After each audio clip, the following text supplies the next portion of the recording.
And it's not because I'm about to become a first-time mother. Nope, I've been wanting that for over a decade.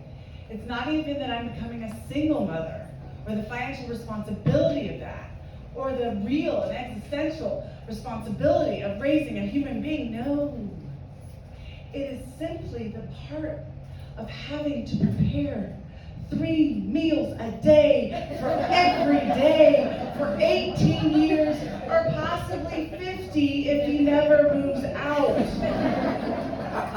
I'm serious. It's not even like squeezing a human out of the hole in between my legs. I'm not even worried about that. It's simply that I have to cook day in and day out 3 times a day, and someone's going to like it and eat it every day into infinity.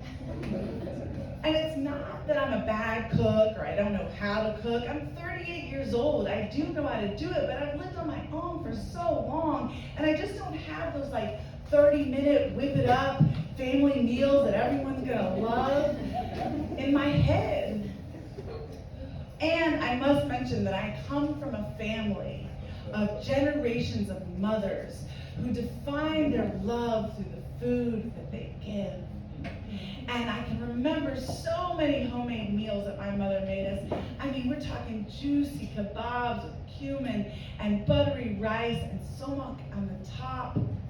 And in fact, I also remember the conversation around that, which always kind of like came in like one of 3 lines. It was like, you know, I saw your friend Susie at school today, and she looked so cute in her outfit and her hair. And if you tried just as much as she did, you would look half as cute. Or like, are you really gonna walk out of the house in that skimpy outfit? It's not what a lady would wear. And then the final one was some rendition of like, have you heard about that 15-year-old girl who made $1 million out of her family's garage just making nail polish? And so, if I think about it, we had 2 love languages, food and criticism. And food I wanted to continue on to all the generations, but criticism, I was gonna like end that cycle right then. Anyhow, I pop out that baby.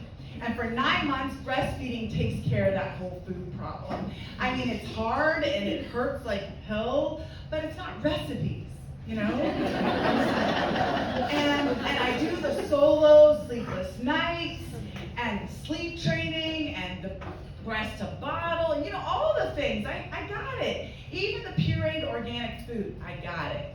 But then it comes a time where it's meant that we're going to be the family unit. We are going to move out of my parents' home.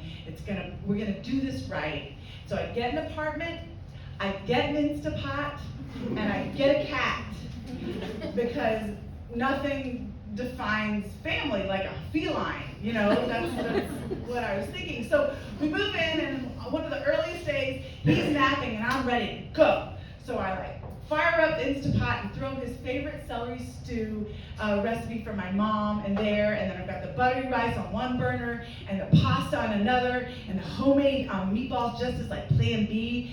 And then he finishes his nap, and it's dinner time, and I get the dish perfect, and I get the spoon, and I'm so ready, and I put it in his mouth, and he eats it, and he swallows it, and I am validated. Victory is mine. I'm a great mother. That's great. And then he swallows it, and I'm ready to do the next one, and I put it in his mouth, and as I come close to his mouth, those like soft, sweet, baby, pillowy lips turn into steel cages. And nothing is going in. And I like try to get it through the right and through the left, and it's like nothing. And I'm not gonna face this failure at all. So I just wait a little bit for him to get distracted, and then I go in again, and it's not happening. And then I'm like, you've gotta eat this, what is wrong with you? And then I decide I'm gonna try it and just, you know, make sure it's good. And I try it, and it's really good. It's really good. The celery's a little smushy. Definitely note to self, don't make the stew in the Instapot. And it's like really watery, so definitely too much broth. But it's okay, it's good. I mean, it's edible. People, I mean, he's 1.5 years. Like, how big is his palate anyway? What is going on? And then I go for the backup plan of the pasta and the meatball, and that steel trap, like those lips of steel are just not moving. And so I'm facing the fact that like I am not following the family lineage into success of motherhood. I'm a failure. Everything that I was worried about and everything that I worked so hard for, I couldn't do it.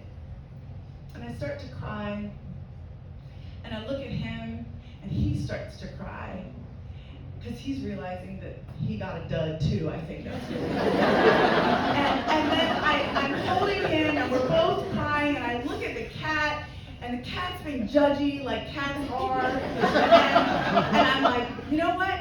No way. This is not how this is gonna happen. And I'm like, I have an idea. We are going to the place, the Mecca, for creatives and the inspired and the almost married and the drunk. We're going to the honky tonks. So I put him in the car and we go downtown and we're walking on the sidewalk and my son is just like, the music's coming out of every bar and he's like, why have you been holding this back for my whole year and a half of life? We go into Robert's and I find this high top table and I sit him down and like pretty soon I see this like foot tapping. And then and his hands are on the table and he's like drumming and his head's bobbing. And I'm looking at my kid and I'm like, it's like we got out of the space shuttle into this new world and like the aliens speak his language and he speaks the alien's language and there's this whole new frequency of communication and being seen and he is lit up and I just can't believe it. And then the waitress comes and she's like, what would y'all like to eat? And I see the 3 bar food options and I pick chicken tenders naturally and orange juice and she brings that to the table and it's a basket and he takes one bite. Another bite, and he's going at it. And he looks at me and he's like, I like it, mama. And I look at him, and I'm like, oh, I am crushing it. You know, as a mom, I got this. So got this. It's a bar, and it's greasy, unhealthy food. It's fine. But I realize in that moment when he's smiling and just beaming that I might be standing on shoulders of generational motherhood greatness. But there are also possibilities and adventures that are unexplored. And me and my boy are going to do it all, including perfecting that celery stew.